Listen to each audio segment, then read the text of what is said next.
Kami dari kelompok D3 Teknologi Komputer ingin menjelaskan hasil dari vervel kami yang berjudul Fenomena Kebakaran Hutan.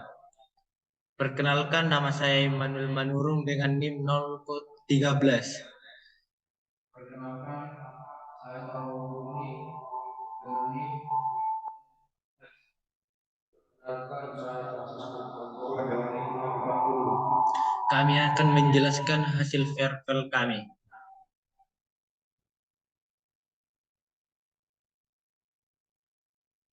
Di sini saya akan menjelaskan yang pertama kebakaran hutan, pengertian, penyebab, analisis, rentetan peristiwa kebakaran hutan, dampak, gejala.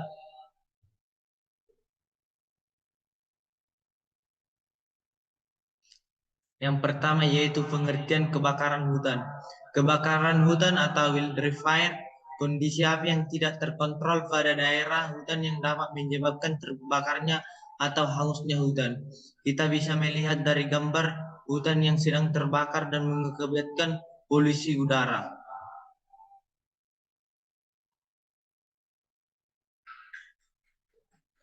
Lalu saya akan menjelaskan penyebab kebakaran hutan. Kebakaran hutan dapat menyebabkan dari yaitu sambaran petir pada hutan yang kering, yang kedua karena musim kemarau yang panjang, yang ketiga kecerobohan manusia, yang keempat aktivitas vulkanis, yang kelima tindakan yang disengaja, yang keenam kebakaran di bawah tanah atau ground fire pada daerah tanah gambut dapat menyulut kebakaran di atas tanah pada saat musim kemarau.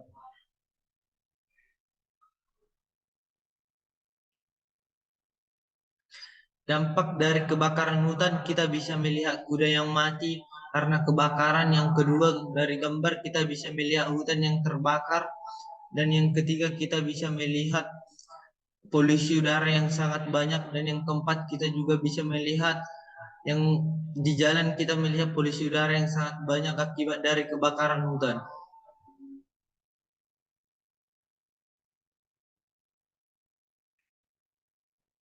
Saya akan melanjutkan hasil presentasi ini, yaitu analisis.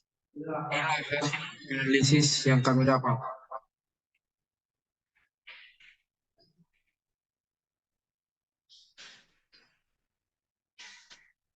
Yang pertama, sebelum terjadi kebakaran hutan, kita harus melakukan penyuluhan dan sosialisasi penanggulangan kebakaran hutan. Yang kedua, pembentukan masyarakat peduli api.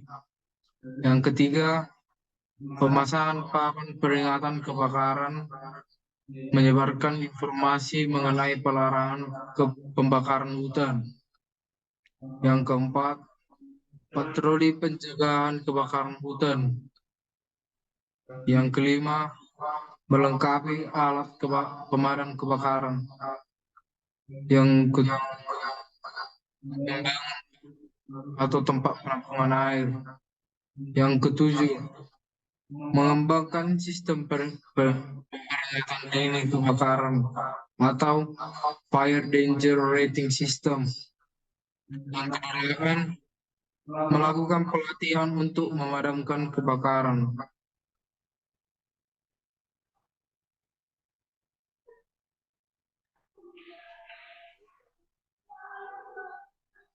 Saat terjadi kebakaran, hal pertama kali yang harus kita lakukan yaitu menghubungi unit pemadam kebakaran terdekat. Yang kedua, menjauh dari lokasi kebakaran hutan. Yang ketiga, memakai masker. Dan yang keempat, bila sempat, selamatkan arsip-arsip penting. Baik, selanjutnya saya akan menjelaskan telah terjadi kebakaran hutan. Satu, melakukan pengawasan terhadap bahan lahan dengan cara dibakar. Dua, menghindari penanaman tanaman homogen dalam wilayah yang luas. Tiga, reboisasi dengan tanaman heterogen. 4. Membuat penghalang api atau selokan dan parit untuk membatasi daerah hutan dengan perkebunan dan pemukiman. Dan yang terakhir adalah gejala. Ada beberapa gejala yang ditandai dengan kebakaran. 1. Ditandai dengan adanya tumbuhan yang meranggas. 2. Kelembapan udara yang rendah. 3. Kekeringan akibat musim kemarau yang panjang. 4. Peralihan musim menuju kemarau. Dan yang terakhir adalah meningkatnya migrasi satwa keluar habitatnya. Terima kasih atas perhatiannya. Bila presentasi kami ada beberapa kesalahan, mohon dimaafkan.